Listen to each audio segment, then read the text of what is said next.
All right, hello, folks, and welcome to some of our final sessions in our Discovery Series here, our Practitioner Discovery Series that we are doing for our largest Black Friday sale ever here at FDN. Fortunately slash unfortunately, I'm still at my parents' house visiting for Thanksgiving. Fortunately, because we love them, obviously, but unfortunately, because I normally like having my crazy cool setup. So I hope that this is no one's first time catching us here. I'm normally in something a little bit more professional, I promise. But you don't need to stare at me today, so that's the good news. We are going to be playing a case study. Now, this was from a prior event that we had done. So why are we playing this case study for you guys?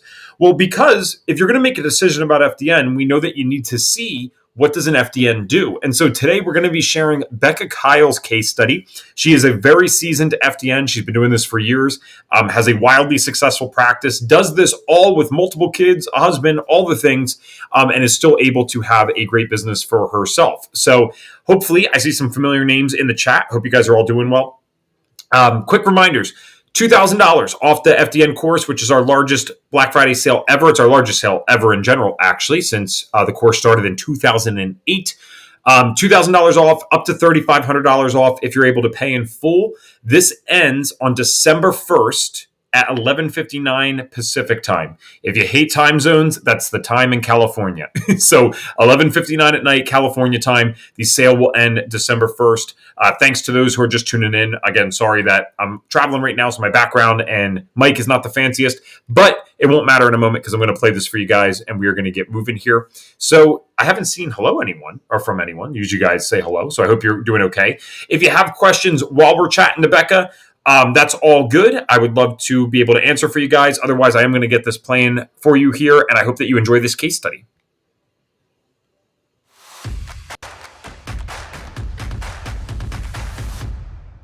All right, I see that Becca has tuned in. Welcome, my friend. I want to read your bio really quickly, and then we will say hello to you officially. And Elizabeth, again, thank you for the awesome intro for everything. So Becca Kyle supports midlife women who are tired of feeling burned out, exhausted, and confused by the changes hijacking their bodies.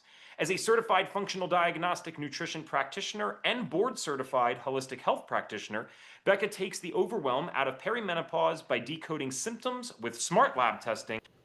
Oh, you're crazy if you think I'm not jumping in for that really quick. Haley, welcome to FDN. Glad to have you. I know that you've been on quite a few of these. I remember your name. So official, welcome to FDN. I won't interrupt you guys broadcasting anymore, but I got to congratulate this and welcome her to the FDN course. I'm glad that you got in, my friend. All right, here we go. Then customizing client protocols so they have the exact tools their bodies need to get back into balance. With Becca's support, women transform perimenopause from midlife mayhem into confidence and clarity, freeing them to fully enjoy the lives they've created. And what's really cool, even though we somehow have not met in person ever yet, Becca only lives 30, 40 minutes from me, not even, because we are both in Austin, Texas. So we'll be seeing each other soon, I'm hoping, and it's going to be after an awesome presentation. So Becca, welcome to Holistic Health Week, and thanks for being our first presenter. We appreciate it. Well, thanks, Detective Eb. I'm so excited to be here. I spent the weekend kind of putting the final touches on my presentation, and every word I typed, I got more and more excited because this case study is just so much fun. I do believe that healing and wellness should be fun. So I hope you guys watching right now are ready to hop on board the fun train and nerd out with me. All right, Becca, please put a hello for Becca in the chat. I see Sonia is a very nice person and is already on top of that. Definitely give a hello to our presenter, make them feel great. One thing I wanted to throw in beforehand, Jenna, I think she might be in the chat with us officially by now. Let's see if she's in on my attendees list. I don't know if she's here yet. So Jenna, if you are here, just let them know, please. Jenna will be in the chat helping out with questions, as will I. I do go off video when someone's presenting, just so it doesn't, sometimes it'll force another person's video into your guys' view, and I don't want that. We're going to spotlight Becca's screen so that you guys can see it, but I'm here with you 100% of the time. And Becca, most importantly, I'm here with you if you need anything. So let's get that screen shared and see if it's looking good on our end. All righty, let's go have some fun. And you're going to laugh at my desktop because I have to show my desktop before I actually go into presenter view, but see all the screenshots there. Oh no, you skipped it. Don't worry. It didn't show up for us. This looks beautiful. Everything is perfect on our end. Perfect, perfect, Floor is perfect. yours, my friend. Good luck. All right. Oh my goodness. This is such an exciting case study. Really takes us from a lifelong diagnosis to lasting health. This client is one of my favorites to share about because of the just incredible transformation she was able to experience. And the focus here is going to be on autoimmunity and infertility. First, just a few little tidbits about myself. I am an FDN. I love it. Highly recommend. I'm the founder of my company, which is Holistic Obsession LLC. I have a master's in education, which means I love to guide and educate. I love to write. I'm an international bestselling author. I'm the founder of the Perimenopause Metabolic Map, founder of a really wild and fun social group, the Midlife Mayhem Mingle. I'm the mom of three wild boys, and I've personally reversed my own adrenal burnout, chronic tip-borne illness, mold illness, infertility, IBS, insomnia, MCAS, and PCOS. Lots of acronyms there. But enough about me. Let's talk about my incredible client, Brittany.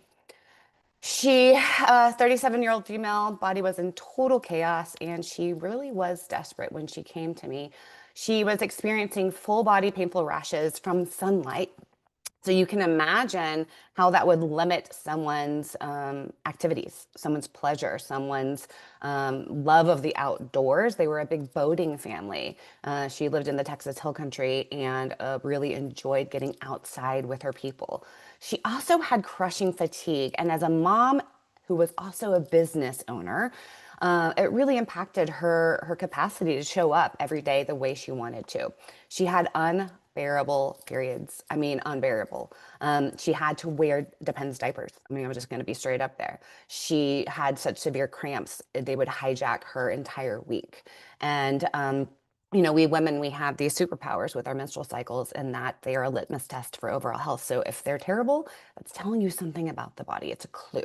She also was experiencing secondary infertility. So she had recently remarried, really, really wanted another child to complete their family with her new husband, and it just wasn't happening for her.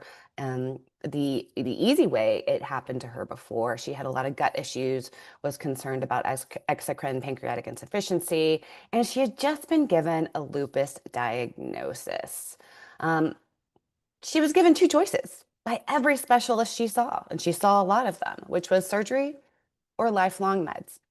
And body part removal and prescription medications for the rest of her life were not the options she wanted, but she felt super overwhelmed and hopeless and just wasn't sure what to do next. And that's when she came to me. She had some pretty big, juicy, beautiful goals, like just being able to spend time in nature with her family, be present, stop the period hijack, complete her family with another baby, reverse autoimmune diagnosis, and get her life back.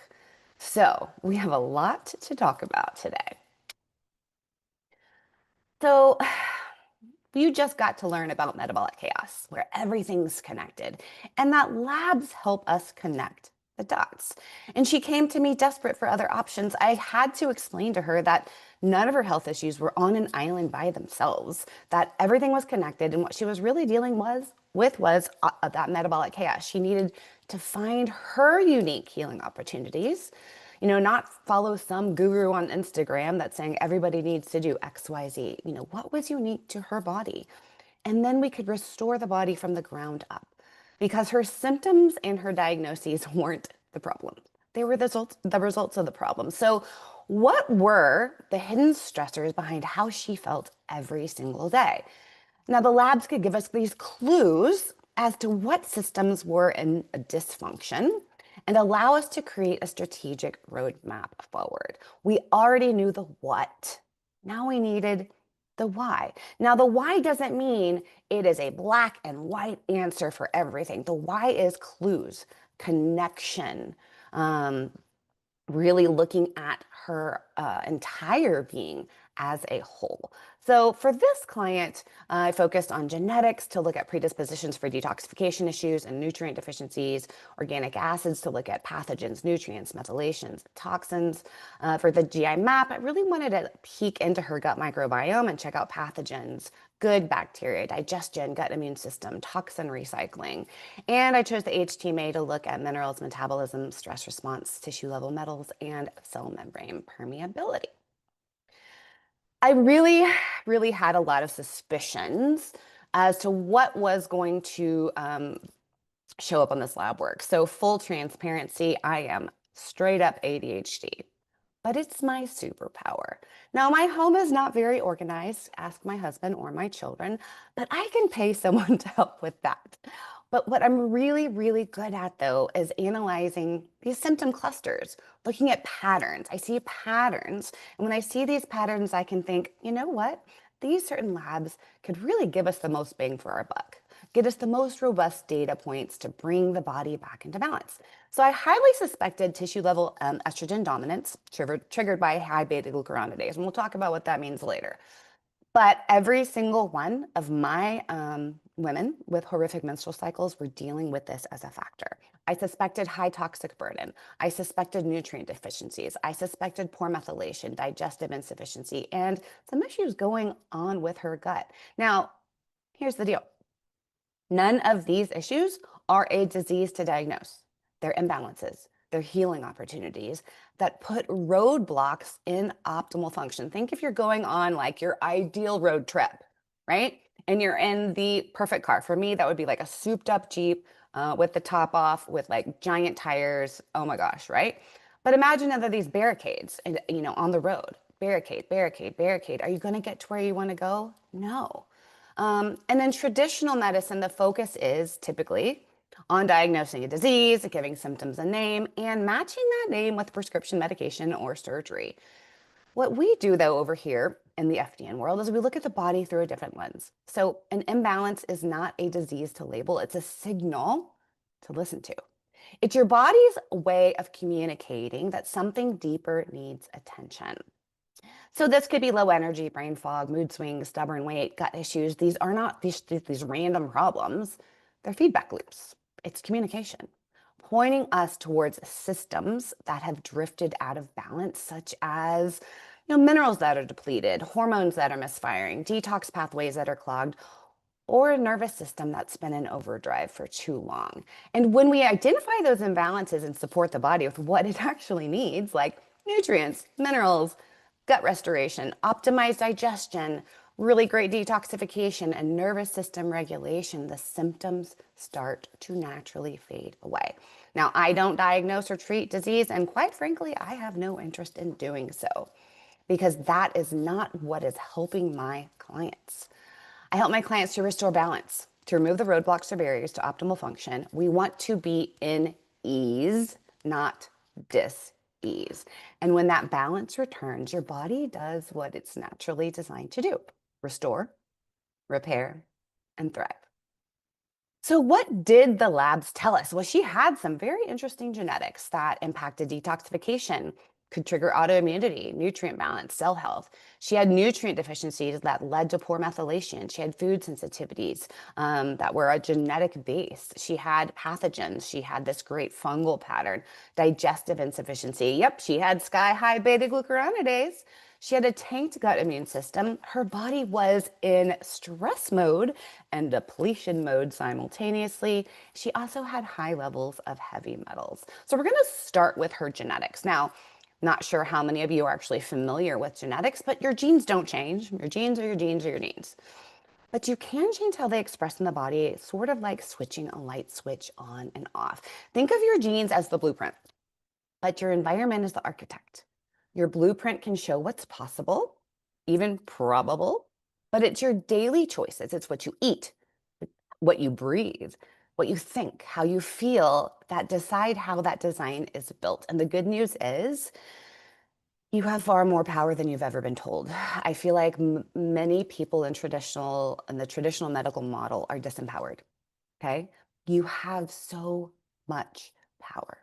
Every meal, breath, thought, boundary you set is another brushstroke in your body's masterpiece. Now, I focus quite a bit of my genetic data and actions on methylation. So, maybe you're listening, you're like, what on earth? I've never heard that word before. Well, to put it simply, and this is a super oversimplification, but methylation is crucial processes that are always happening in the body that help support, detoxifying harmful substances, helping the liver process toxins, supporting energy, working on hormones, neurotransmitters, all of these great processes in the body. Now, methylation is a super nutrient dependent process.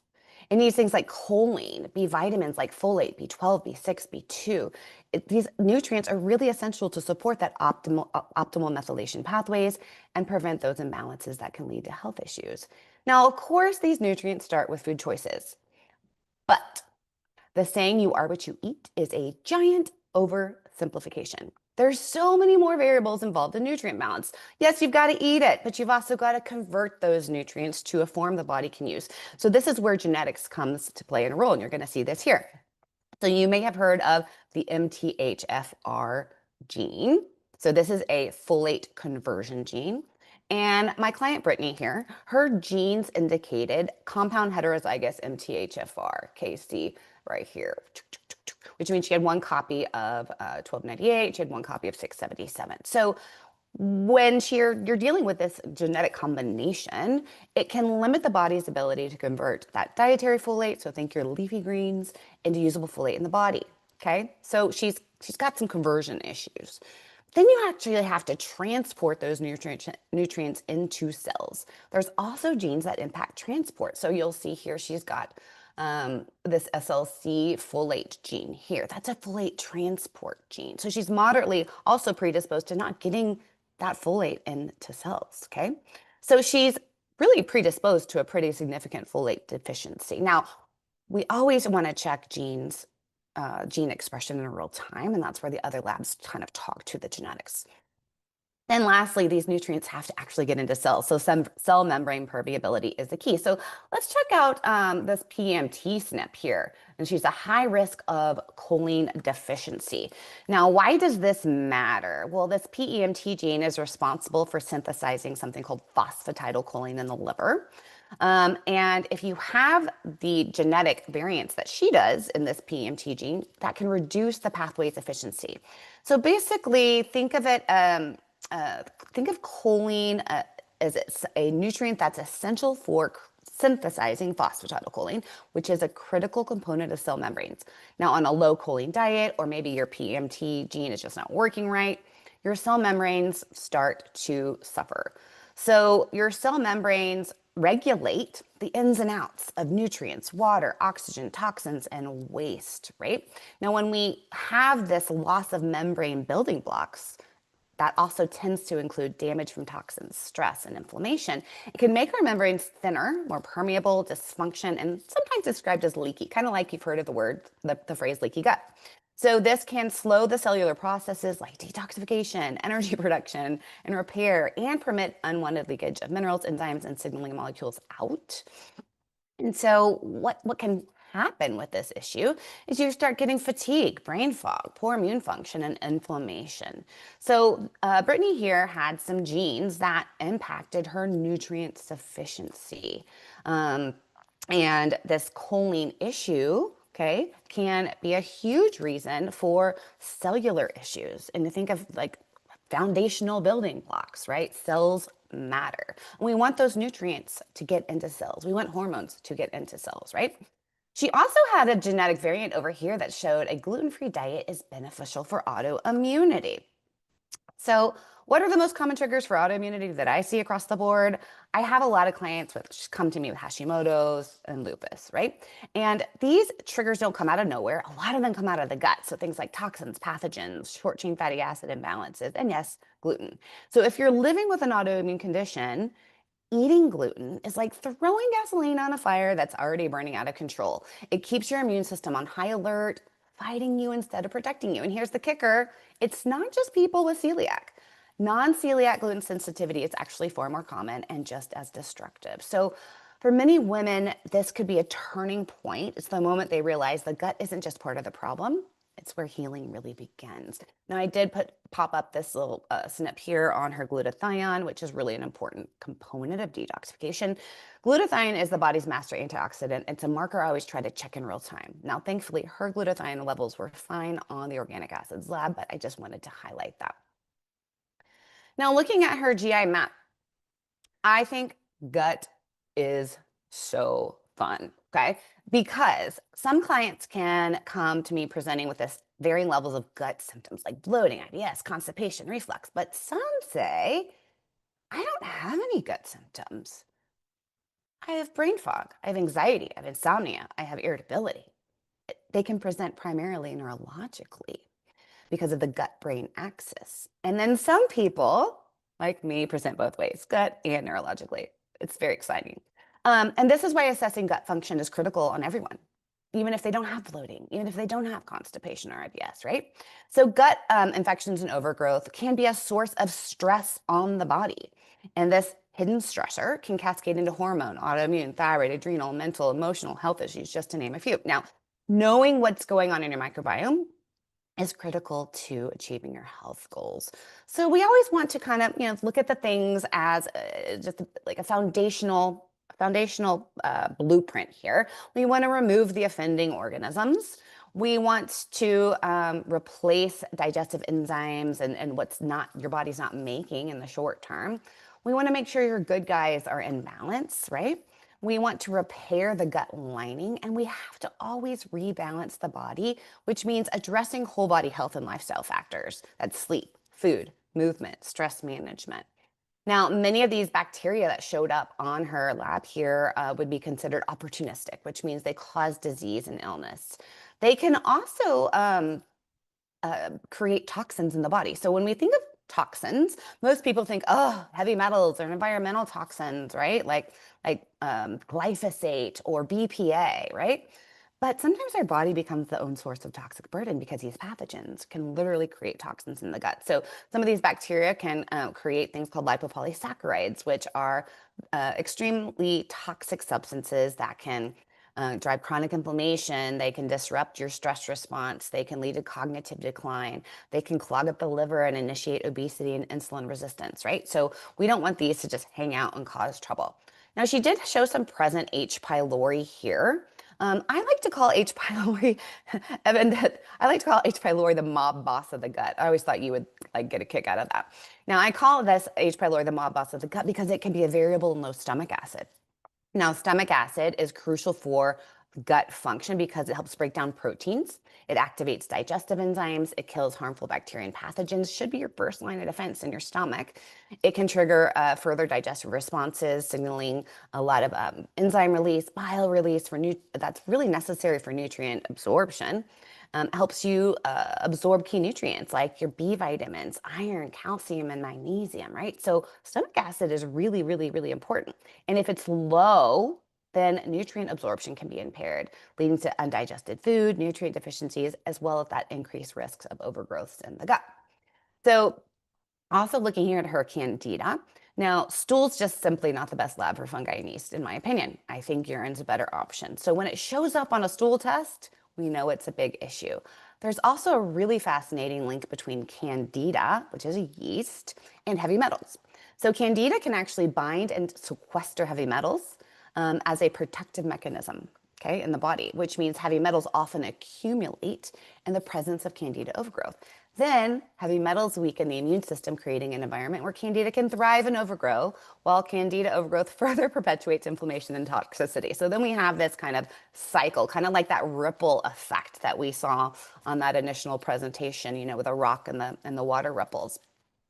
Then candida and heavy metals together can form these protective biofilms that trap metals and pathogens, again, making things really complicated and hard to manage. So I always, if at all possible, like to check candida and metals in the same client. Now, looking at her digestive markers that showed up on the GI map, wow, she had some significant digestive insufficiency. So starting off with a steatocrit level that was really high here. So this is a marker for how are you digesting and absorbing your dietary fats.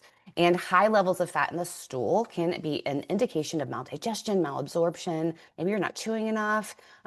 There's some problems going here. Maybe you're just not making the digestive enzymes, right? And then fat digestive problems can really impact the body in a lot of different ways.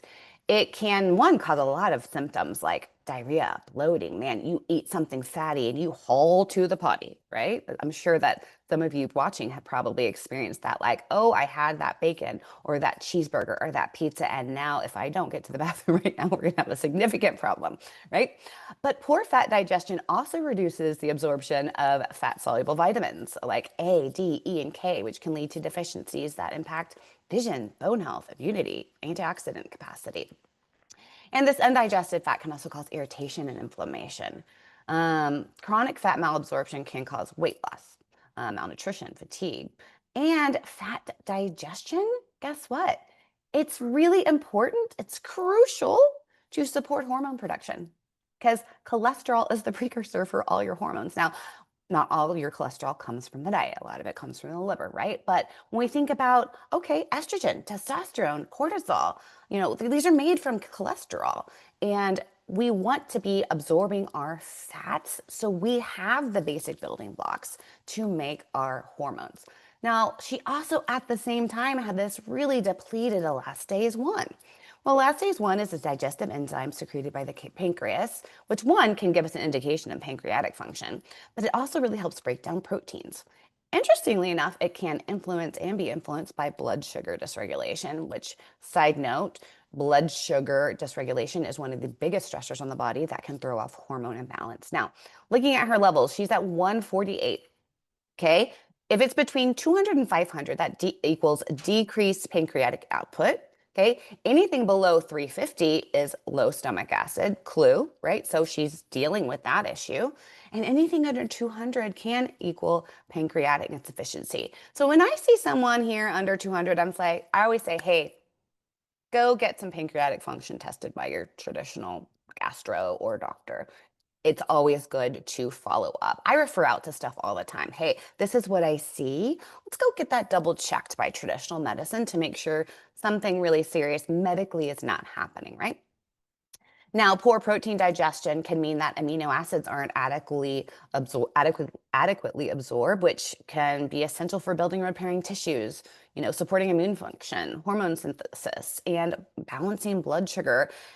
Can't have that balanced blood sugar without protein. Okay. Then that undigested protein can ferment in the gut. It can cause a lot of symptoms like bloating or gas, constipation, even diarrhea. And insufficient protein digestion can also impair wound healing, impair mood regulation, impair muscle building. I mean, so many things. So we knew we needed to support here with some digestive enzymes while we work on getting the gut back the where we want it to be. Now, this is the piece de resistance here. Remember how I said I suspected she had high beta glucuronidase, and we want this to be under 2486. She's at 4080. Okay, so what you may be saying, like, what on earth is beta glucuronidase? Well, it is an enzyme produced by both human cells as well as certain gut bacteria. And its primary function in detoxification is to support that detoxification of harmful substances, make toxins more water soluble, and help excrete them via urine or bile. But what happens when beta glucuronidase gets super high? Well, this enzyme becomes overactive and actually reverses the liver's detoxification processes. So it basically unconjugates the toxins and hormones. So your liver is responsible for toxins, but also toxic amounts of estrogen, excess estrogen, right? And so think of it like a bucket, like your liver dumping out a bucket of toxins, dumping out a bucket of estrogen, and then somebody dumping half that bucket right back in. So when this happens, it allows those to be reabsorbed into the bloodstream rather than be excreted. So what are the consequences of this? Toxins, drugs, hormones that should be eliminated are instead reabsorbed, increasing their circulation and potential toxicity.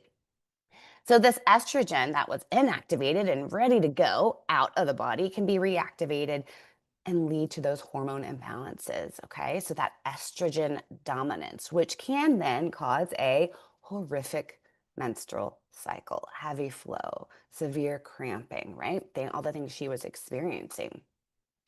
It could also be a trigger for endometriosis, fibroids, breast tenderness, weight gain, increased risk of estrogen-driven cancers, like all of these things. So with beta-glucuronidase, I take an allopathic and a root cause approach. Allopathic means how do we get those levels down ASAP while we work on those gut bacteria that are driving them sky high in the first place.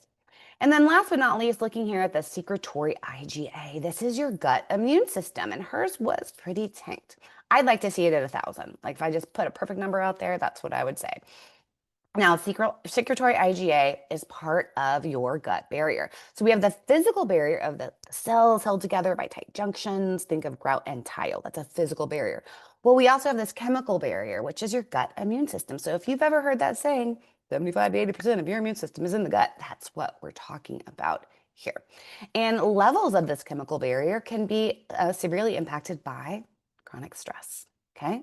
So they can be tanked by high cortisol. They can be tanked by pathogens, toxins, whether it's an emotional stressor or a physical or a biochemical stressor. It all impacts gut function. Now, anything under 200, and she's at 286 here, can indicate a total shutdown of immune function in the gut. So we knew we had a lot of gut things to optimize. All right, now popping over to her organic acids level, or her organic acids lab.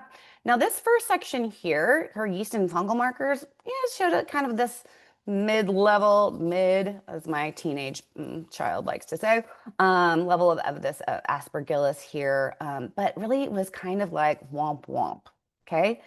Don't let this fool you, okay? So I knew that she wasn't properly detoxing. And I knew I had to look at the overall pattern of this lab in addition to individual markers. Sometimes, yeah, it's individual markers. Sometimes it's what's the actual overall pattern. So what happens with the organic acids lab, which is one of my favorite labs, by the way, there may be a lack of detoxification happening in the body at the time of this test. Therefore, very few metabolites will pop on the results. The body's not able to detoxify them, and therefore they're not able to be excreted in the urine. So it's very, very common with mold issues and fungal issues. So follow-up tests can actually be worse before they get better for that reason. So we can't just look at these individual markers. We look at patterns. And the OAT Organic Acids Lab has this really cool fungal pattern on it. And mold is one of the top contributors to hormone imbalance, autoimmunity, and many chronic symptoms. So Brittany did present with a mold pattern, but we also remember we had Candida show up on the GI map. And if you look at this number 7 marker here, this is a marker for yeast overgrowth, Candida typically. So I knew like something was happening in here and she wasn't detoxifying. And I've done enough of these labs where nothing showed up, 0. Combined with a mycotoxins test. Mycotoxins are the toxins that mold produces. 0, 0 on clients. 3 months later, we retest after really opening up detox and drainage pathways, and it is like lit up like Christmas. I mean, just high marker, high marker, high marker, high marker, right? So mold's a living organism, and then the mycotoxins are the non-living toxins that mold produce, which can cause everything from systemic organ damage, hormone and adrenal issues, cognitive decline, and even cancer. So I always look at that pattern. So let's just want to highlight a few components of that pattern. So she had a high lactic to pyruvic acid ratio here. So this one for me is more about the ratio than the individual markers.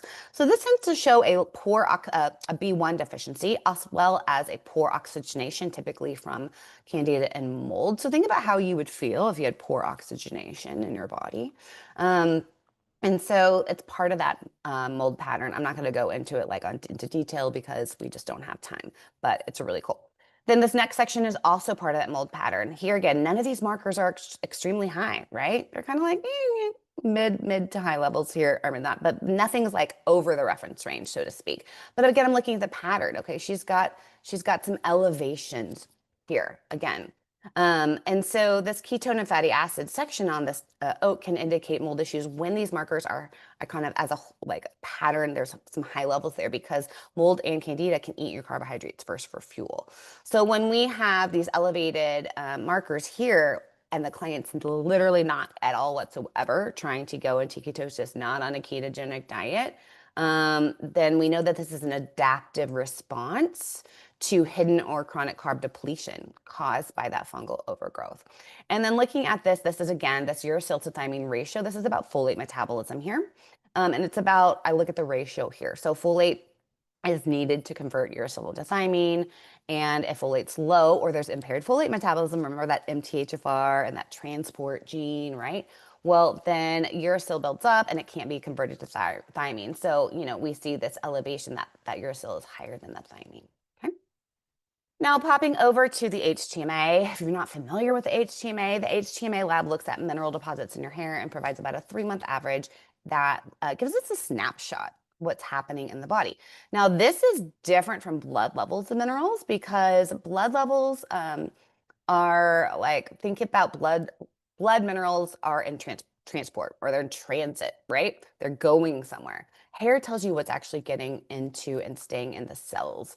So we want to always I always look at minerals because they're such a foundational building block to your metabolism, your stress response, your energy, your weight, your thyroid function, your adrenal function at the cellular level. And unlike hormones and even some vitamins, our bodies can't make minerals. You have to get them from the earth. However, modern farming practices have depleted our minerals in our topsoil. We have sick soil, growing sick plants, feeding sick animals, then we're eating these sick things, right? Minerals influence metabolism, energy, nervous system, stress response, thyroid function, weight, as well as how the body holds on to metals. So Brittany here, oh my goodness, she was such an interesting pattern. So again, patterns are coming into play here. So she was a slow oxidizer, you'll see marked by here, as well as a 3 highs pattern: calcium, magnesium, sodium were high. So this is basically 2 patterns superimposed. So this indicates an exhaustion and fight or flight at the same time. It's a secondary alarm reaction. So there's extraordinary stress causing a stress response and a slow oxidizer. It's kind of like that second wind that runners get in a race. And the high sodium levels, is really a huge indicator of significant stress in the bodies. Her calcium, magnesium, these are losses. Her body's not utilizing this, and the calcium is on its way to what we call a calcium shell. She's not there yet, but basically what can happen is that her calcium is not staying in the bones and the teeth. And when that happens, it can influence how nutrients get into cells, and we don't want that to happen. So she's got a lot of really out of range markers here. And then on her ratios here, her calcium to phosphorus ratio down here was indicating she had a very slow metabolism. Her sodium to potassium ratio here, like we want that to be 2.5. Hers is 33.33. So this is her stress or vitality ratio, which means she's really having a lot of significant stress in the body. Her calcium to potassium ratio, we want that to be about 4, and hers is 45, y'all. I say y'all a lot. I'm from Texas. Ev, help me out. Actually, no, Ev, you just moved to Texas, so you can't. I don't know if you're hopped on the y'all train yet. I hopped on the second I moved to North Carolina. I just own it. I Good. don't belong saying it, but I love it, so I do it. Love it. Okay. All right. Good. Good. And this is showing extreme hypothyroid issues at the cellular level. This is different than the glandular level. And so again, she had some just a lot of imbalances in the body. And then looking at that aluminum, it's very common to see metals at 0.001 or even this 0.012, right? This is really high aluminum in the body. But do you remember that candida metals connection? Okay. And so, she had a lot going on here. So what are we going to do about all of this, right? Well, I take an allopathic, which Elizabeth talked about that, plus root cause approach, because this tends to give people the fastest, most lasting results. So allopathic supports is incredible for what it does best. It can stabilize acute issues like, wow, she's not absorbing her nutrients, right? Or wow, she's really depleted, or she's really stressed out. And it can help someone feel better in the short term. I call this right now support. Now, allopathic support is commonly the only support we get in traditional medicine, but on its own, it's just a Band-Aid. So a functional approach, on the other hand, looks at the body as a system. It uncovers those hidden stressors Um, and that are causing the metabolic chaos that's driving the symptoms. And so our goal is to restore function at the cellular level, not just mask what's happening. And it's a mind, body, spirit approach. And when you combine these things, you feel better faster, you accelerate real lasting change, you stop the cycle of these chronic symptoms and endless quick fixes, you maximize your body's ability to optimize, restore, and function fully. And the result? Faster improvement, better long-term health, and the ability to finally feel like yourself again. And we have to start with foundations because the body can't thrive on what it doesn't have. So we've got to restore nutrients and minerals that your body's running low on. And I like to do these custom formulas to restore those nutrients and minerals. It's in a supplement. Let's get these in you now while we're working on your absorption issues, right?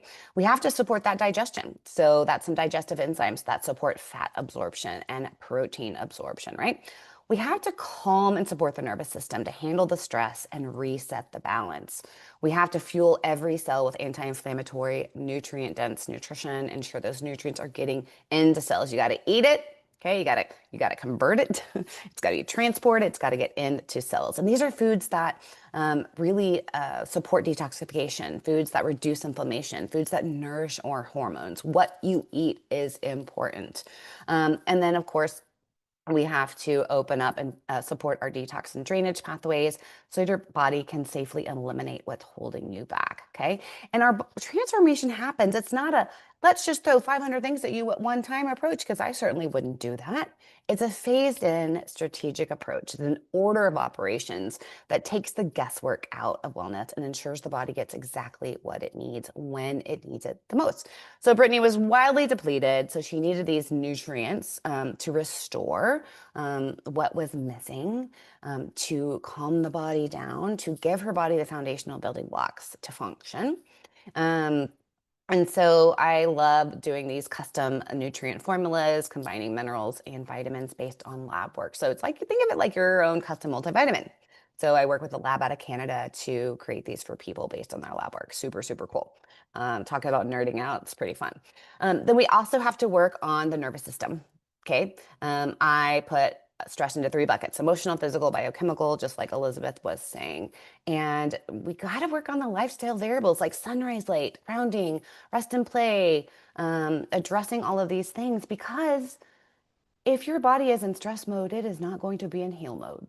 Your body can be in one mode at a time, stress or relaxation. And when you are in stress mode, okay, heart rate and blood pressure rise, digestion slows or shuts down, immune function suppressed, hormones like cortisol and adrenaline flood your system. And this mode is life-saving in the short term, but when stress mode stays on for weeks or months or years, it blocks your body from repairing, digesting, detoxifying, and balancing hormones, right? Now, on the flip side, relaxation mode, well, that's, man, you are digesting and absorbing your nutrients. You are clearing toxins. You are repairing tissues. You are regulating hormones. You're calming inflammation and you're strengthening immunity. But here's the catch. You can only be in one mode at a time: stress mode, relaxation mode. And our goal should be, all of us, is to live in, exist in relaxation mode. And that's why stress management isn't optional. It's a requirement. It's foundational. And learning to shift your body into relaxation mode, think about it kind of like unlocking a master key. Suddenly, everything you do to support your health starts working. Your body thrives, okay? And that's where that transformation starts. So, what are the two quickest ways to get into relaxation mode? This is one thing I worked on really deeply with Brittany: rest and play. They're not luxuries, they're necessities for well being, okay? And they activate that relaxation response in your nervous system. So, here's the kicker though: our bodies typically force us to rest. I'm sure somebody's in the chat right now thinking, like, yeah, the other day I was trying to do whatever, XYZ, and I was like, my body was just screaming at me, you have to go lay down. Our bodies force us to rest, okay? But when we get stressed out, when we get overwhelmed, play is often the first thing to go. Now, these are those activities that used to delight us, bring us joy, those just for fun things. And those things are actually what we need to get out of that stress-based tunnel vision clouding our days. So think about it like those racehorses with blinders on. They're like this, and you're just going through life like this. I'm so stressed. I'm so overwhelmed, right? Okay. There are simple solutions to your problems, but they're in your peripheral vision, so you literally can't see them, right? So just remember, and we talked about this a lot, you're not a cup or a pitcher to pour out of. You're a serving bowl. Rest and play are simply placing things in your bowl to fill yourself up. So that's um, painting, that's coffee with a friend, that's gardening, that's reading a book about fairies. That's my favorite lately. Whereas all my fellow romantasy books are okay. No, that's totally off topic. We're not talking about Sarah J. Maas over here. Anyway, rest and play are simply placing things in your bowl to fill yourself up, and you serve from the overflow. Okay. And rest and play simply empty out your stress bucket. So this builds up buffer. We want buffer in our nervous systems. So when life happens, because if the last 5 years explain anything, it's going to tell us that life will happen. It doesn't automatically throw you into this stressed out frenzy because your bucket's already full. So I want you to imagine, everyone watching, imagine the stressed out, overwhelmed, frazzled version of yourself versus the peaceful, joyful, energetic version of yourself. What's a day in the life of you going to look like with each version? Okay. Um, and then when we think about this food that we're eating, it's so much more than calories or energy. You know, most people, when I say, hey, how do you define food? Most people say fuel, like 90%, 95% probably. But I have a different definition. Food is information. Every bite you take is a message to your body. It can say thrive, repair, balance, strengthen, or it can say inflame, stress, break down, trigger disease. So what you eat isn't just about weight. So this whole all you got to focus on is calories in and calories out. No, okay. It's not about just energy or even symptoms. Your food is literally communicating with every cell, tissue, and organ in your body, influencing inflammation, immune response, hormone production, balance, brain function, mood, detoxification, cellular repair. So in other words, what you put in your mouth unlocks your body's full potential or keeps it stuck in cycles of imbalance. And when you start to see food as information, not just fuel, not just calories, it changes everything. You stop dieting or chasing trends. You start feeding your body the messages it needs to thrive, heal, and function at its best. And then looking at this opening up and drainage and detox pathways, I was at the gym the other day and I was talking to this woman about parasites, parasite cleanses. I was on an eradication protocol because I picked up a parasite on the North Shore of Minnesota. It was a great trip, but the aftermath wasn't so great. And she was like, man, Becca, last year I tried a parasite cleanse and I felt horrible. I'm like, well, probably because you weren't doing things in the right order. Before you jump into some trendy cleanse or trendy eradication protocol, you have to work on drainage, which is actually the prep step before detox. So if your drainage pathways are not open, if they're clogged, if they're stagnant, releasing more toxins from the cells via detoxification can actually overwhelm the body and make your symptoms worse. So proper drainage ensures the toxins can exit the body rather than getting stuck or recirculated. Your body has this drainage funnel, and I actually had this whole free workshop on this on my YouTube channel.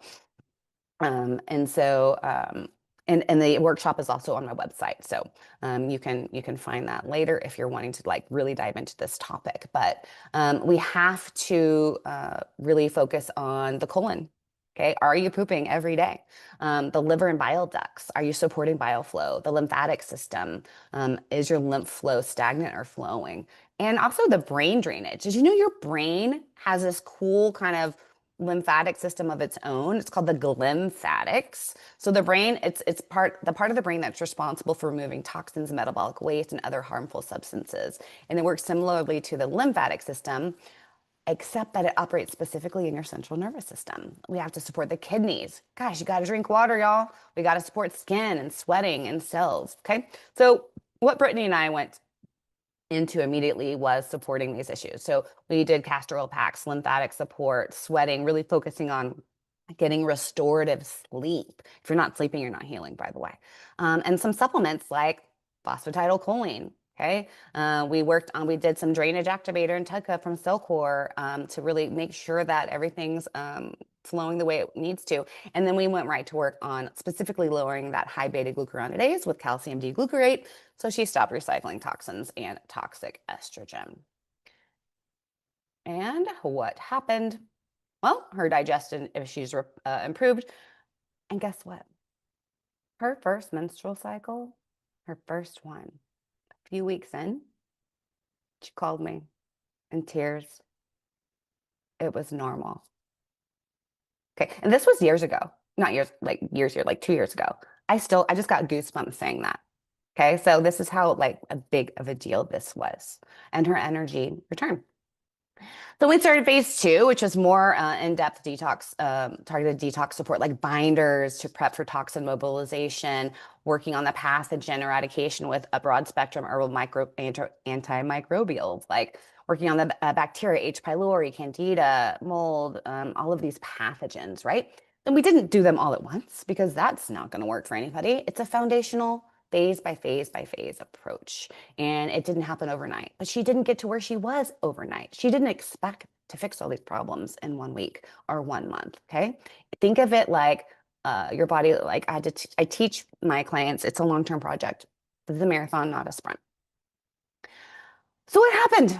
Her lupus symptoms were about 75% better. Her energy was high, continued symptom-free period, gut symptoms mostly resolved.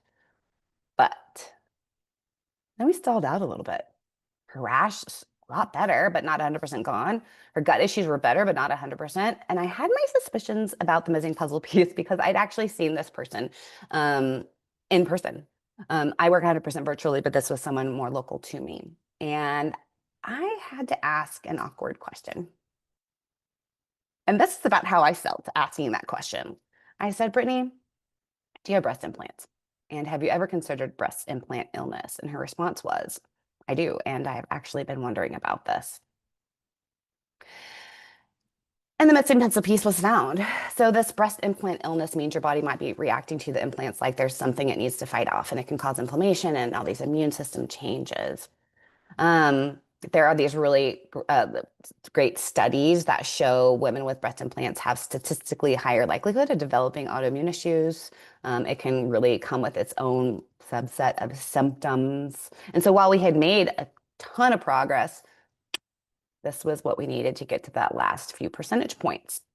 There's actually this really cool large cohort involving 25,000 women that showed that women with implants are reported a 45% higher chance of developing an autoimmune disease. So we talked about it. I said, go talk to your doctor, talk to your husband, do some research, look into this, right?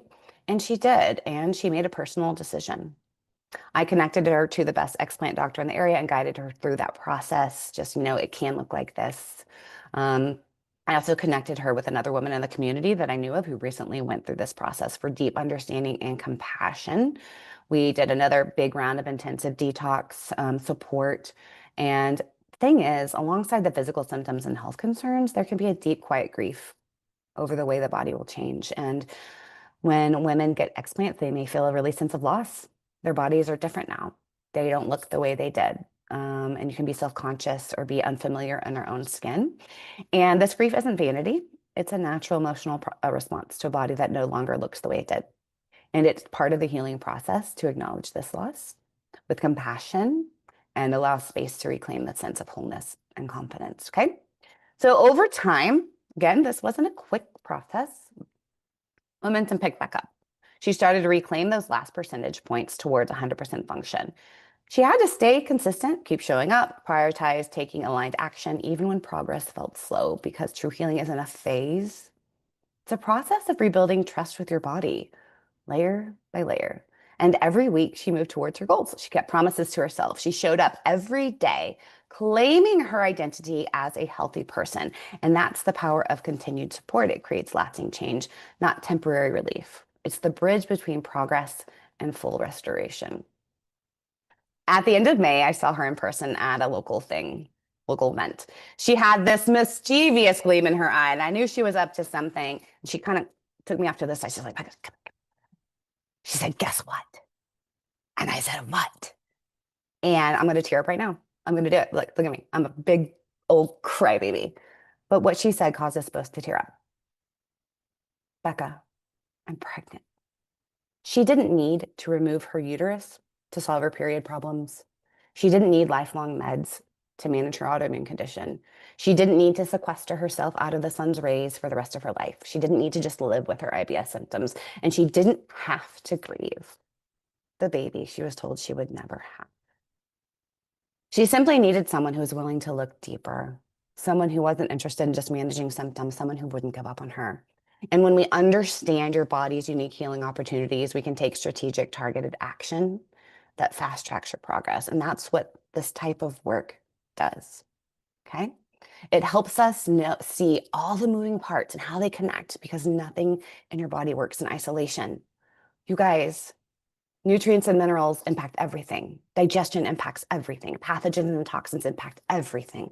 Stress and nervous system function impact everything. Depletion impacts everything. Inflammation impacts everything. It's not about chasing symptoms or collecting diagnoses. It's about rebuilding your foundation so that every cell, tissue, and organ can do what it's designed to do. Because when your body works as a whole, you stop surviving and start joyfully thriving.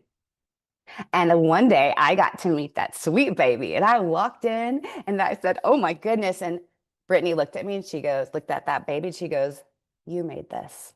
And I was like, what? No, I didn't. I was not in that room. I was not part of that process. Nope, nope, nope, nope, nope. But it was really one of the coolest things I've ever heard in my business.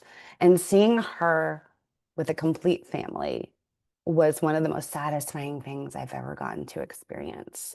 And FDN for me isn't a career, it's a calling. Because when women get healthy, they make the world a better place. And I have this deep passion to make the world a better place. And for me, in my opinion, just my opinion, has to start with women's health. I call it a generational legacy of better health because when women get healthy, they have a positive impact on their families, their communities, and the world. They tell their sister, their mom, their friend, their aunt, their neighbor what they learned. They do better for their kids because they have the tools to do so. Families change, communities get healthy, and the world shifts. Because when women rise in health, everyone rises with them. My goal is to change the narrative for women's health in this country for good. No more dismissal, gaslighting, one-size-fits-all answers. Women deserve wellness care that listens, honors, and empowers. And it's time to build a system where women are safe, seen, heard, and valued, and where they can finally come home to their own bodies, where answers exist and restoration happens, and where every woman remembers that her body is not the enemy, it's her greatest ally. So if you want to, if you feel like it, you can book a free connection call with me. I specialize in helping midlife women remove the roadblocks to optimal health so they can enjoy the beautiful lives they created. And I fully believe at the age of 46 myself, midlife is not the end, it is the awakening. Now, I support women all over the country and work 100% virtually. The labs are convenient to do. Kits are shipped to your home for simple sample collection. But it's also important to note that while I don't prescribe bioidentical HRT, okay, I don't do that. I'm a huge fan and I utilize it myself. Why? Because it's the ultimate longevity hack for women. It's not just hot flashes and irritability. It can reduce the risk of osteoporosis by 26 to 37%, diabetes by 30%, coronary heart disease by 50%, dementia by 22 to 30%, depression by 50%, all-cause mortality by 30%. But for your hormones to do their best work, whether you're producing them or you're taking them, the rest of the system has to be ready to receive that support. So pathogens, toxins, chronic stress, nutrient or mineral imbalances can quietly block your progress and keep your body from responding no matter how perfect your prescription looks on paper. And when we clear these roadblocks and create that path forward, your HRT works the way it's meant to, or the rest of your hormone production works the way it's supposed to. Your energy rises, your metabolism wakes up, your mood steadies, your body responds. So my name is Becca Kyle, and I'm the perimenopause expert to the stars. And when I say to the stars, I'm not talking about celebrities, I'm talking about you. The woman who's done it all, given it all, and suddenly looks in the mirror and goes, who the heck is this and where did I go? You used to be the leading lady in your own life, but now it feels like you've been cast as the extra in a B-level hormone horror flick. And I'm here to help you rewrite the script because the next chapter, it's your comeback season. your romantic comedy, your action movie, or your full-on power era. And I fully believe that you can be confident, powerful, and even downright sexy in midlife and beyond. So if your body feels foreign, your energy feels flat, or your sparkle has gone missing, it's not your fault. You just haven't gotten the right roadmap, puzzle pieces, or support to guide you back home to yourself yet. I'd be honored to walk beside you as you rise. Use that QR code to book a free connection call, and let's talk about where you are, where you want to go, and how you're going to get there because you're just getting ready for your best role yet. Fully believe it. You get to decide where you want to go out of the season and how you want to show up every day. So whether it's high energy and focus, so you can build your dream business, confidence in how your body looks and feels, so your relationship is on fire. You know what I'm saying? Is it a calm and joyful mood and a chill stress response so you can be present for those you love, restorative sleep and a half-beat gut so you can start each day feeling powerful and capable and ready to take on anything? Take a breath. Put on your oxygen mask first and schedule that call. Let's get you back to center stage, back to clarity, confidence, and all that effortless sense of, I've got this, because you do. You've got it. And Ev, now back to you, my dear. I was Becca. I just want you to know. So normally I have to tell people, and they're very open to it once I do it. Normally I direct though, hey, put a thank you in for our presenter. I don't need to do that today because if you look at the chat, I hope you got a chance to see this. I haven't even looked at it. I was like Oh, so good. These focused. folks absolutely loved it. So remember, she couldn't see the chat, guys. So if you put a thank you even 10 minutes ago, please drop it below. If you loved this presentation, we're hoping that this was a good way to start the week with you guys. And remember, we have tons more of these.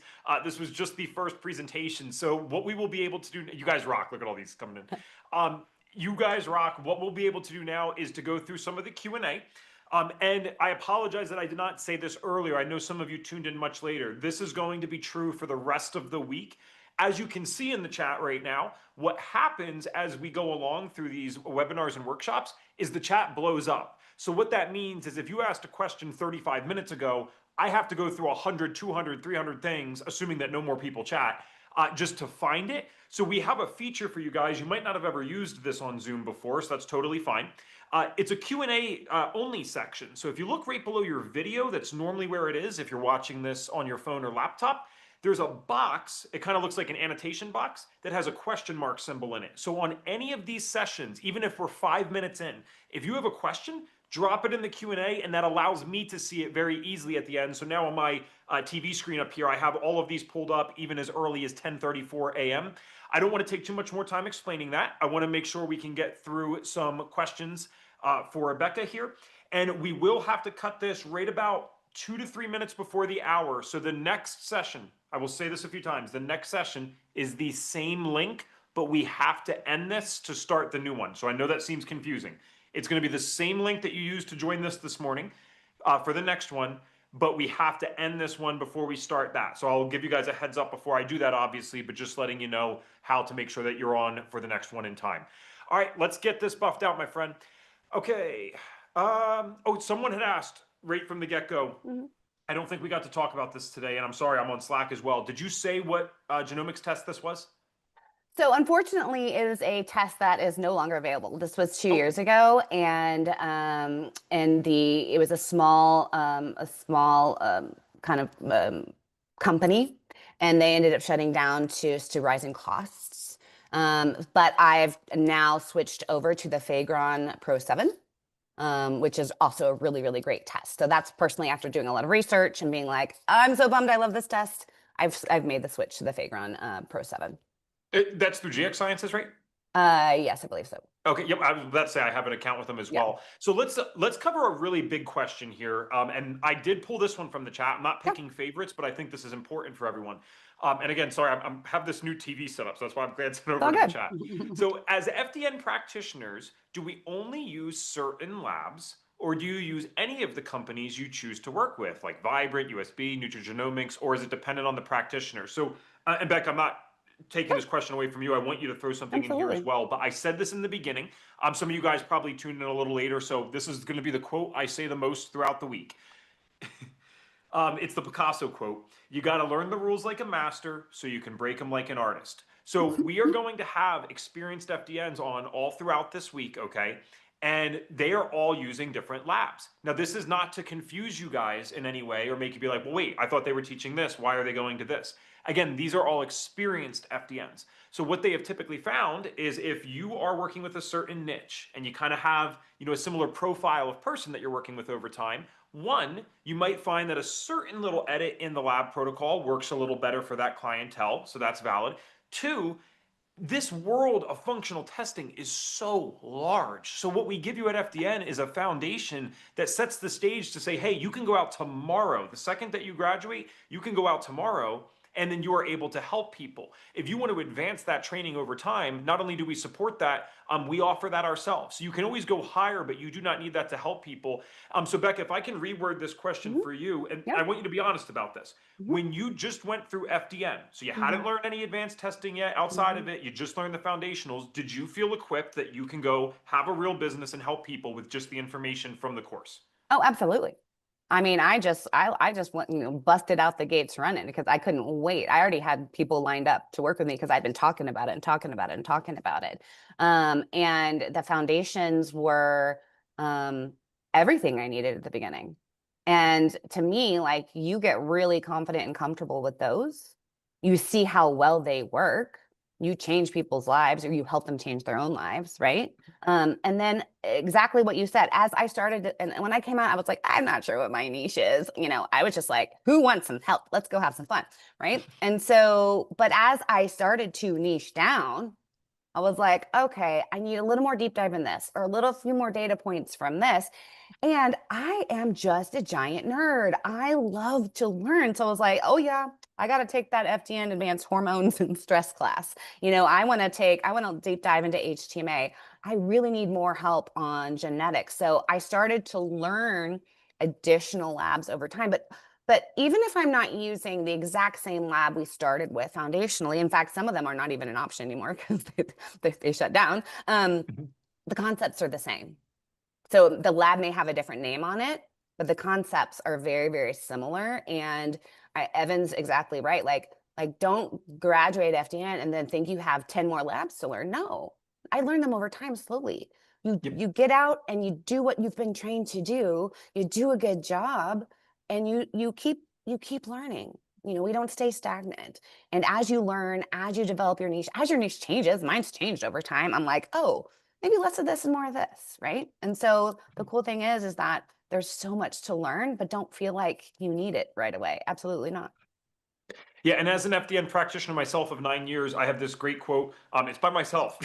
And so I always say the best lab test, because this is what people get obsessed with, right? They want to know the best lab test. There's The no such thing. best lab test is the one that you know how to utilize the results of. Yep. So if I give you the fanciest lab, let's say I invented it tomorrow, I give you the fanciest lab test now, but you don't know how to read it, that is no longer the best lab test for you. Nope. Because if you have your client's results and you don't know the nuances, you don't know how to read this to get them the best protocol going, you're not actually helping them at all. You gave Yeah. them a fancy overpriced lab test, but you didn't support the person. So I actually, unfortunately, it's unfortunate that original genetics lab shut down, but I I know. kind of I love that that liked was it. your first answer, Becca, because that Yep. just shows labs come and go, the Yep. principles stay the same, we can still help people. So Well, right. Yeah. And when I graduated, that's when was it Biomatrix or whoever the lab company shut down. So I had to pivot really fast. And it's just the nature of the game. You've got to pivot. You got to learn some new things. But the foundations don't change. The concepts don't change. We still need to be looking at the same things.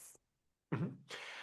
When Evan asked question this summit, is it possible to have him and the speaker both pinned? Yes, I saw that earlier. Thank you for fixing that for us or directing me to fix it because you were correct. The settings were not proper. So now it is on speaker only.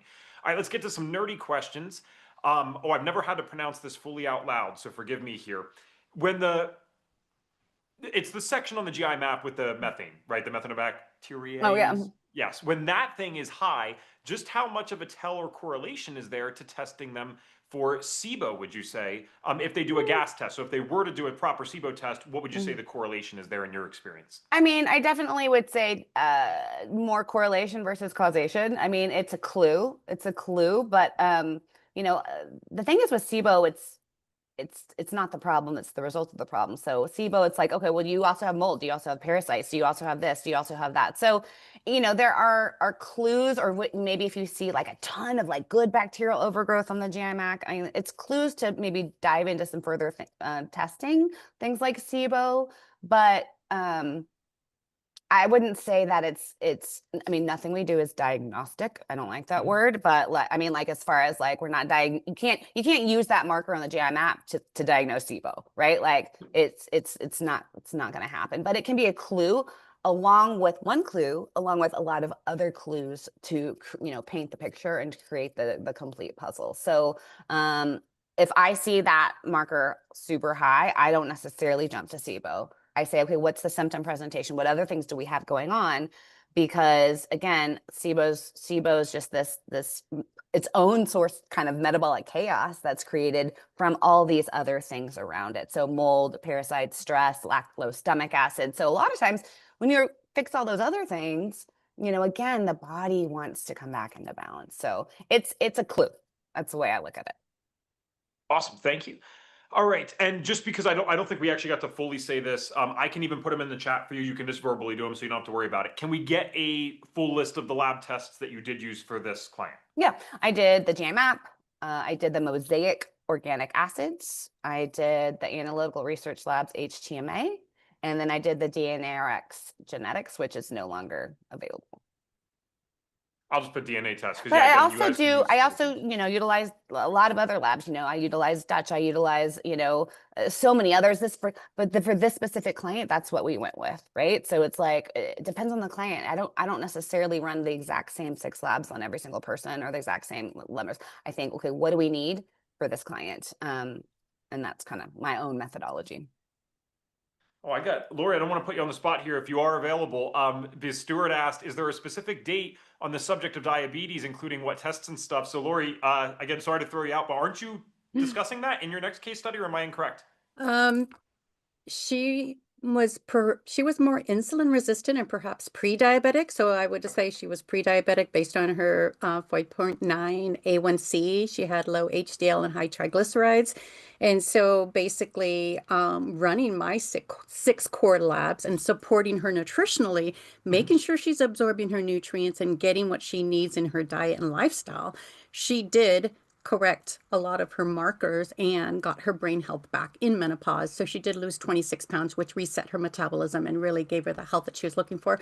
So we didn't need to address diabetes any further than that.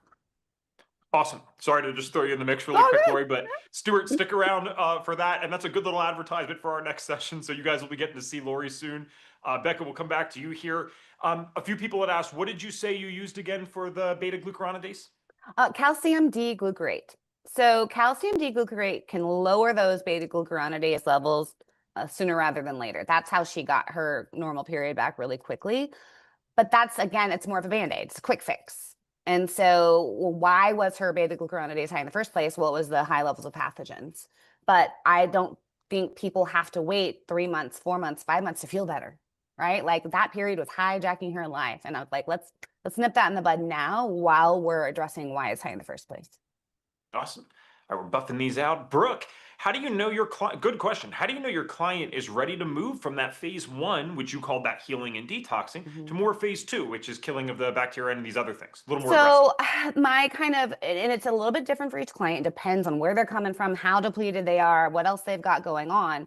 But I like to start with at least a month of restoration. So that's restoring nutrients and minerals. That's getting those digestive enzymes on point. That's opening up those detox and drainage pathways, right? And so it's kind of like all that allopathic stuff for at least 30 days. Then we add on a little bit more detox support, getting that maybe some glutathione, some optimal PC, adding in those binders. And then and I like to do that for like almost another 30 days. And then I know people are like, I've got a parasite, I want it out now. I'm like, I promise when you do it the right, you've had that parasite for a long time, right? It's not Yeah, if it going makes you anywhere. feel any better, you've had this forever. Yeah, if we do it the right way, it's not going to make you feel like you're dying, right? So we don't ever want to just push into that so fast because we're in such a hurry, right? It's go to slow to go fast, prep the body in a way. So I would say 30 days allopathic, then you add on the more intensive detox support while we're doing all the lifestyle stuff, right? It's not just the supplements by any means. Then, so it's about 60 days typically. Now, some people know their bodies and they can go a little faster. Some people, it's more like 2 weeks than 2 weeks versus 30 days and 30 days. It's client dependent. My ballpark average is 30 days, allopathic 30 days, detox support. Then we start eradication. And again, you don't try to eradicate 5 different pathogens at one time, right? There's an order of operations. Yeah. I have never in all the lives we've done been asked this exact question. Great. You're thinking ahead, Rebecca. Can a lap band, I think this is for the GI stuff that people use for weight, cause the same type of issues as breast implants? That is a really fascinating question. And I'm going to be straight up honest and say, I don't know. But to me, anything foreign in the body, Yep. I mean, I think it begs the question. It's a foreign object in the body, especially centered around your digestive tract.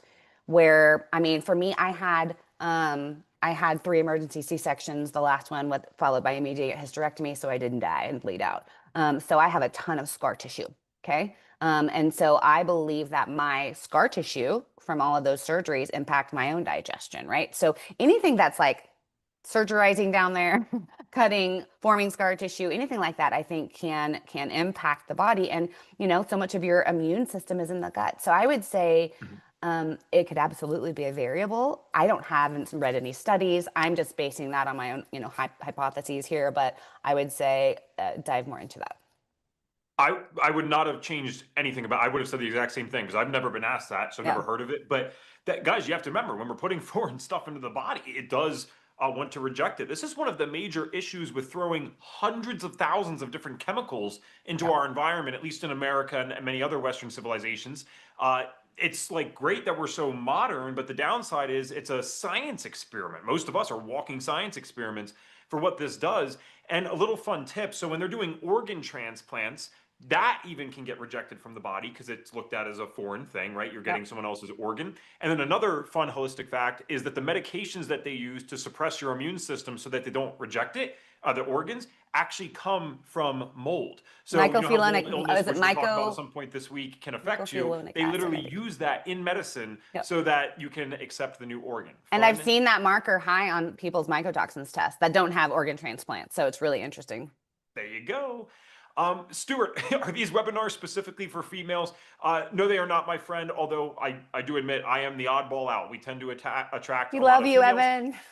Evan. Yes, and I love them all, but no, there's definitely some male case studies. My wife is presenting tomorrow, and at least she has, it's kind of a weird, fun session. There's like 3 case studies in it. One of those sessions is on a young guy. I can't remember off the top of my head how many more there are this week, but I think a lot of the reason for that is women, depending on the studies that you look at, are like 5 to 7 times more likely to deal with autoimmune illness. We know that autoimmune illness is definitely not always dealt with the best by the Western system. And I said system, not practitioners. Most of the practitioners and doctors mean well, right? They don't want to have patients that aren't getting better, but the system is not so great for that. So, no, not specifically for females, but you will be hanging out with the ladies like me this week. Okay. Do all these sessions begin at 11 o'clock Eastern? I don't want to be wrong on that. So the first one of the day might, but like we're going to have another session right after this and another session right after that. So we're just getting the fun started today. Let me get some more for here. What pre-qualifications or credentials did you need to become a practitioner? So what did you need to do Oh, beforehand to become an FDN, Becca? nothing. Actually, no. You had to have a love and a curiosity for wellness. And so you could graduate high school and go through the program. Now, I had already had several careers. I have an undergrad in PR. I have a master's in education. I was a teacher. I was this. I was that.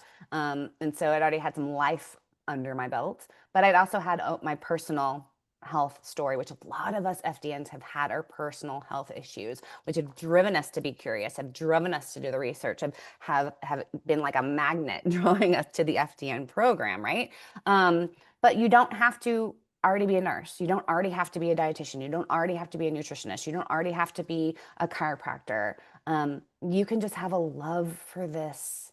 You can be a giant nerd like me, right? You can just go through the program. They teach you what you need to know. and then keep learning. It's really as simple as that.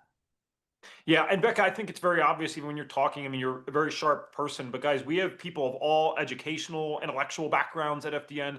The passion is the main thing. When you have that passion, that is what drives you to be able to digest any subject and put it and have the willingness to put in the work to digest it. Mm-hmm. Because I think, people get surprised when they hear, wait, you didn't have to do anything before this. It's a compliment because Mm-hmm. they hear you talk and they're like, how the heck could I ever do that? When you have the passion, that's when you can digest this Mm-hmm. information. Yep. It's like your favorite subject in school or college if you went. There was things, you had the same IQ for all those Mm-hmm. classes. Hopefully. Maybe you were hungover in some of them, who knows?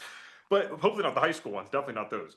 But there were certain classes that you were able to go into that someone else found complex and you were able to digest that. And then the opposite is true for different classes. When you have that interest, it helps retention. And that's not my opinion, actually. That is scientifically backed. When you have that Yep. interest, the dopamine flies up in your brain and that helps the learning experience. So I cannot believe we only have 3 minutes left. This is nuts. And I'm sorry that we started a little bit later on our end, Becca. So how about Okay. this? I don't want to miss any questions here. We're naturally going to. So Becca, as you can tell, is a very extroverted, friendly person. Can we shout out again where they could talk to you, maybe on Instagram or something, if they had any follow-ups Yeah. they'd like to So throw I in? am on Instagram, like technically, but I'm never really on Okay, whichever Instagram. works. Yeah. So I'm on Facebook a lot. I do have a business page, but honestly, you've got a question, like email me.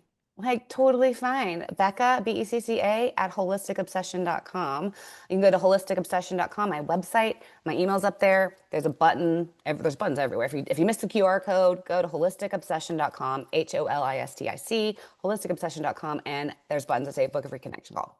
So Yes. book a call, email me, find me on Facebook.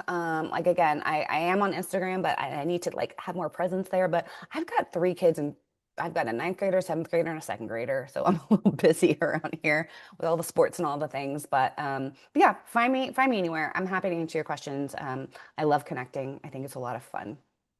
Well, thank you in your schedule for taking the time with us today. And guys, we will have a little bit more time for Q&A in each session. So again, shout out to Becca.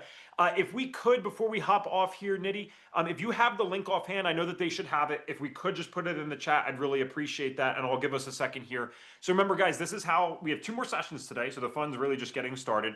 They will be back to back. But the way that Zoom kind of works for us, we don't want it just to be one long 6.5-hour recording or a 5-hour recording. That's not going to work for you guys very easily. We want this to be easy to use once you get the recordings if you purchase them. So we do have to stop this right now. That's what's going to happen. Nitty actually just put the link in the chat for you guys. You already have it in your email. It's the same one that you used earlier, but copy and paste that right now. Take a second to do that. And I'm going to end this. Give it 60 seconds, 2 minutes, and then we will be back on with Lori Ballou. She gave you a nice little preview by answering a question for us for her session, so I won't have to say anything more about it. And Becca, thank you so much for coming on.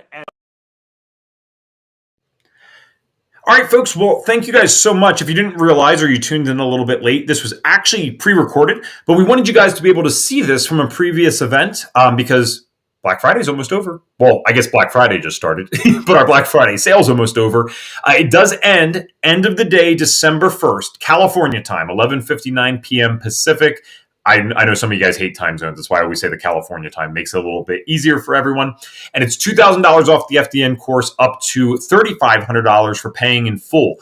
I have about a 30-minute break here, 37-minute break, and then we're going to be playing another case study for you guys with Sharon Sarita. We did actually play this one in the beginning of the month. Everyone loved it so much that we're like, all right, let's play it again. So if you saw the one with mesh implant illness, there might not be a lot of point in watching it. If you have not seen it, then definitely check that one out at 2 o'clock Eastern. If you guys have any other questions, this is the time to get this all done. I'm going to drop a link in the chat, fdntraining.com/book call. That's fdntraining.com/book call.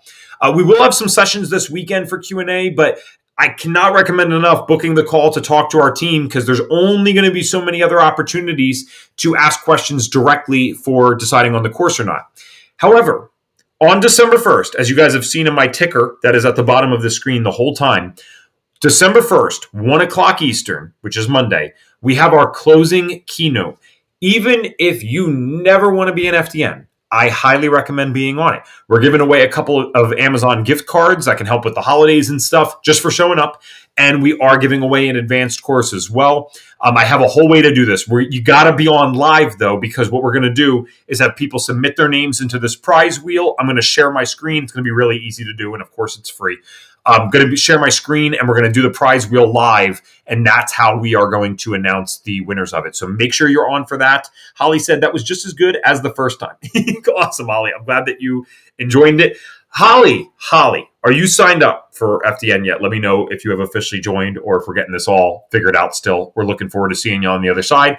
And I will still see your comment, even though I'm going to end this stream in a second. I'll see you guys in about 30 minutes. If you do need any help, fdntraining.com/book call. I'm excited to see who is going to